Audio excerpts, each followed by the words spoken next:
नमस्कार दोस्तों, कैसे हैं आप लोग। J and K forms state investigation agency to handle terror cases. देखिए, एक नई स्पेशल इन्वेस्टिगेशन एजेंसी बनाई गई है यहाँ पे जम्मू एंड कश्मीर के एडमिनिस्ट्रेशन के द्वारा। कब? 1 नवंबर 2021 को। ये क्या करेगी स्पेशल इन्वेस्टिगेशन एजेंसी? तो टेररिज्म से रिलेटेड जो केसेस हैं आपके कश्मीर वैली में, अनलॉफुल एक्टिविटीज प्रिवेंशन एक्ट से रिलेटेड जो केसेस हैं, एक्सप्लोजिव सब्सटेंसेस एक्ट से रिलेटेड जो केसेस हैं, कुल मिला के अगर आप एग्जैक्ट इस पर्टिकुलर एजेंसी का डोमेन जानना चाहते हो तो यहां पे देखिए, atomic energy act, explosive substances act, unlawful activities prevention act, suppression of unlawful acts against safety of civil aviation act, anti hijacking act, SAARC convention suppression of terrorism act, terrorist financing and terrorism linked NDPS cases. इतनी सारी चीजें आप कह सकते हो, बहुत ही broad ambit इस स्पेशल इन्वेस्टिगेशन एजेंसी के अंदर आता है।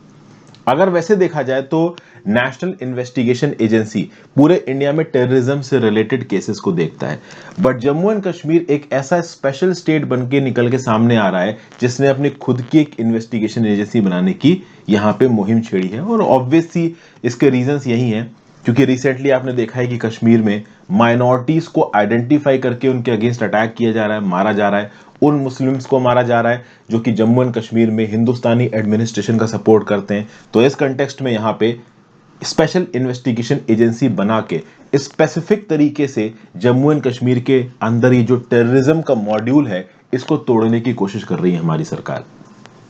और उसके लिए एक ऑर्डर इशू किया गया है special secretary to the home department Khalid Majid के द्वारा। ठीक है, sanction is hereby accorded to the constitution of a specialized agency to be called SIA for investigation and prosecution of offenses specified in annexure।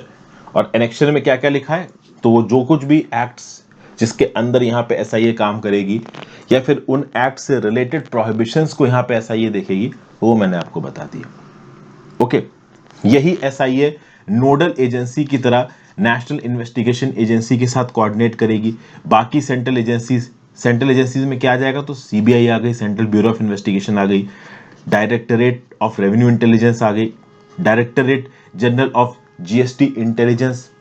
तो हर प्रकार की जो सेंट्रल एजेंसी जो कि किसी भी हिसाब से इन्वेस्टिगेशन करती है उसके लिए नोडल एजेंसी कौन है, मतलब कश्मीर के अंदर अगर कोई मैटर निकल के आता है तो सबसे पहले किससे कांटेक्ट किया जाएगा, स्पेशल इन्वेस्टिगेशन एजेंसी से कांटेक्ट किया जाएगा।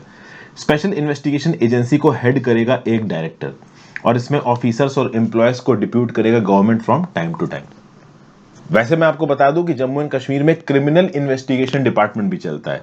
ये दया वाला सीआईडी नहीं है, यहाँ पे जम्मू एंड कश्मीर का अपना खुद का एक सीआईडी है। ठीक है, और इस सीआईडी के अंदर कुछ स्पेसिफिक पुलिस स्टेशंस भी बताए गए हैं जम्मू एंड कश्मीर के अंदर। तो जम्मू एंड कश्मीर के अंदर जो सीआईडी पुलिस स्टेशंस है ना, इन पुलिस स्टेशंस में एसआईए यानी स्पेशल इन्वेस्टिगेशन एजेंसी के अंदर जो मैंडेट आता है उसके केसेस भी दायर किए जा सकते हैं, उनकी भी इन्वेस्टिगेशन की जा सकती है। और जम्मू एंड कश्मीर की सीआईडी विंग का जो हेड होगा वो यहां पे एसआईए यानी स्पेशल इन्वेस्टिगेशन एजेंसी का एक्स ऑफिशियो डायरेक्टर होगा। मतलब जो सीआईडी का हेड है जेएंडके के अंदर वो यहां पे एसआईए का हेड होने वाला है। तो बेसिकली हेड का काम केवल लीड करना है, मेन काम तो नीचे के जो सबऑर्डिनेट ऑफिसर्स होते हैं वही यहां पे करते हैं। और जो कोई भी स्पेशल इन्वेस्टिगेशन एजेंसी में काम करेगा उसको बेसिक पे का 25% एज एन इंसेंटिव यहां पे दिया जाएगा। मतलब डेफिनेटली एसआईए का काम यहां पे बहुत स्पेसिफिक होने वाला है, बहुत सेंसिटिव होने वाला है, तो इनकी तनख्वाह भी यहां पे थोड़ी सी ज्यादा होगी। प्लस एक सवाल यहां पे उठता है कि एसआईए के पास केसेस जाएंगे कैसे। तो अगर एसआईए को लगता है, in the opinion of SIA, अगर उसको लगता है कि कोई ऑफेंस कमिट हुआ है और किसके अंदर कमिट हुआ है, तो भाई ये सारे एक्ट्स मैं आपको बता ही चुका हूं। तो इन एक्ट्स के अंदर मान लीजिए कोई ऑफेंस कमिट हुआ है और यहां पे एसआईए को लगता है कि इसको केस दायर करना चाहिए, तो on suo motu cognizance SIA case दायर कर सकती है। स्यूमोटो मतलब अपने आप से। तो भले ही कोई कंप्लेंट पहुंचे या ना पहुंचे एसआईए के पास, अगर एसआईए को लग रहा है कि कश्मीर के अंदर इनमें से किसी भी एक्ट का वायलेशन हुआ है, SIA can file a case here. Okay, फिर आगे क्या बताया जा रहा है, SIA will be the agency for investigation and trials of offences in the cases that are transferred to the state government in terms of Section 7 of the National Investigation Act। अब देखिए, national investigation act आया था 2008 में। इसके through बनाई गई थी national investigation agency. और इस पर्टिकुलर एक्ट के सेक्शन 7 में क्या लिखा हुआ है? Power to transfer investigation to state government. NIA आजकल बहुत सीरियलों वगैरह में भी आ रहा है। ये जो फैमिली मैन नाम के मनोज बाजपेयी का सीरियल है उसमें भी एनआईए को दिखाया गया है। क्योंकि ये प्रीमियर इन्वेस्टिगेशन एजेंसी है और अभी के लिए रॉ से ज्यादा इंपॉर्टेंस हो गई है एनआईए की। तो एनआईए पूरे देश में कहीं पे भी बिना स्टेट गवर्नमेंट की परमिशन के इन्वेस्टिगेशन कर सकती है, क्योंकि टेररिज्म रिलेटेड चीजों को ये एनआईए वाले देखते हैं। लेकिन कभी कभी क्या होता है कि एनआईए को हो सकता है कि किसी केस की सुनवाई को या इन्वेस्टिगेशन को राज्य सरकार को ट्रांसफर करना पड़े या राज्य सरकार के ऑफिसर्स को अपने साथ इन्वेस्टिगेशन में मिलाना पड़े। तो सेक्शन 7 के अंदर नेशनल इन्वेस्टिगेशन एजेंसी के पास यह ताकत आ जाती है as per national investigation act 2008 कि अगर राज्य के सरकार के ऑफिसर्स को अपने साथ इन्वेस्टिगेशन में मिलाना है तो वो कर सकते हैं, या किसी पर्टिकुलर केस को अगर राज्य की सरकार को ट्रांसफर करना है तो केंद्र सरकार के डेजिग्नेटेड अथॉरिटी के अप्रूवल के साथ वो केस राज्य सरकार के पास ट्रांसफर किया जा सकता है। तो अगर एनआईए जम्मू एंड कश्मीर के कंटेक्स्ट में कोई केस राज्य की सरकार को ट्रांसफर करता है तो वो केस ऑटोमेटिकली किसके पास चला जाएगा? इस newly formed state investigation agency के पास चला जाएगा।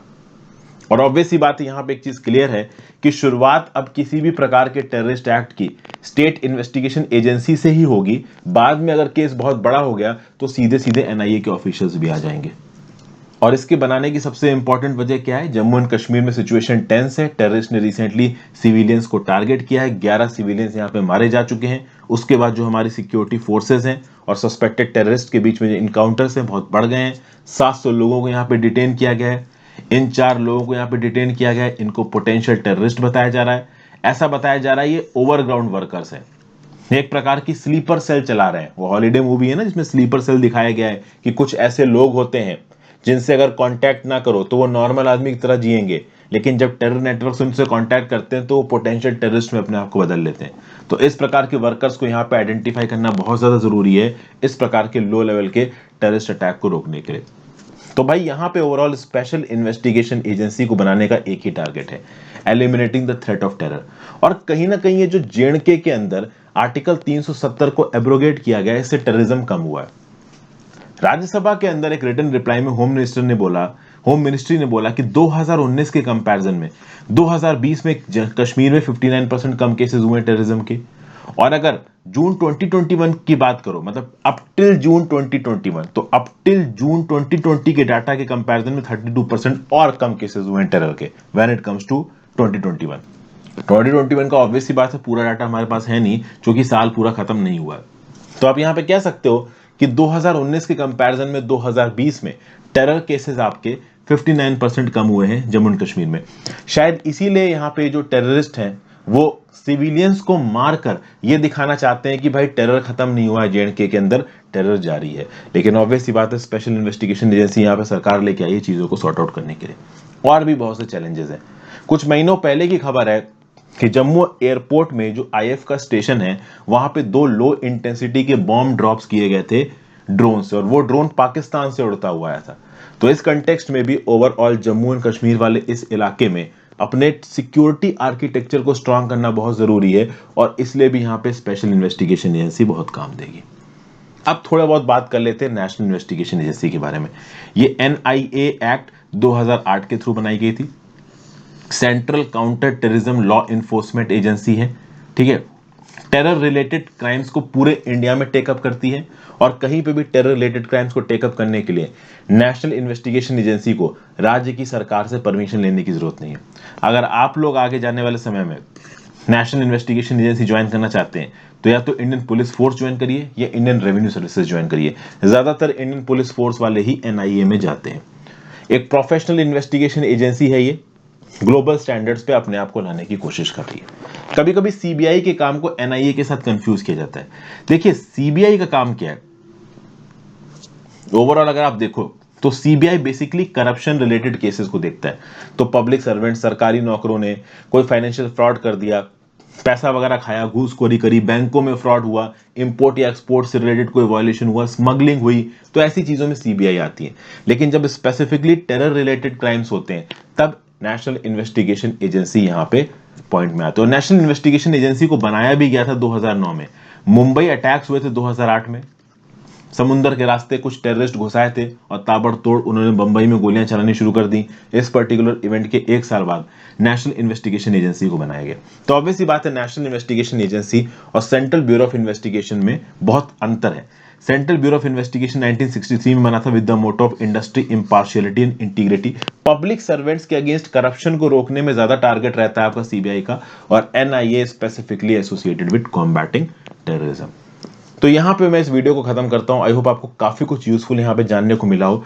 अपने व्यू पॉइंट नीचे कमेंट बॉक्स में दीजिए। आप बताइए कि आपको क्या लगता है कि ये स्पेशल इन्वेस्टिगेशन एजेंसी क्या पोटेंट तरीके से कश्मीर के अंदर इन टेररिस्ट अटैक्स को रोक पाएगी? क्या एनआईए की ही एक ब्रांच को यहाँ पे डिप्यूट करना चाहिए था, अलग से एसआईए बनाने की जरूरत नहीं थी, या अलग से एसआईए बनाना स्पेसिफिकली यूजफुल होगा? आप अपने व्यू पॉइंट नीचे कमेंट बॉक्स में जरूर दें। अच्छे व्यू पॉइंट को मैं पिन करूंगा। Thank you for watching friends. ज्यादा से ज्यादा लोगों के साथ वीडियो को शेयर करें, इंस्टाग्राम पे फॉलो कर लीजिए, टेलीग्राम ग्रुप ज्वाइन कर लीजिए, नीचे लिंक दिया हुआ है, और ज्वाइन बटन दबा के हेल्प करें।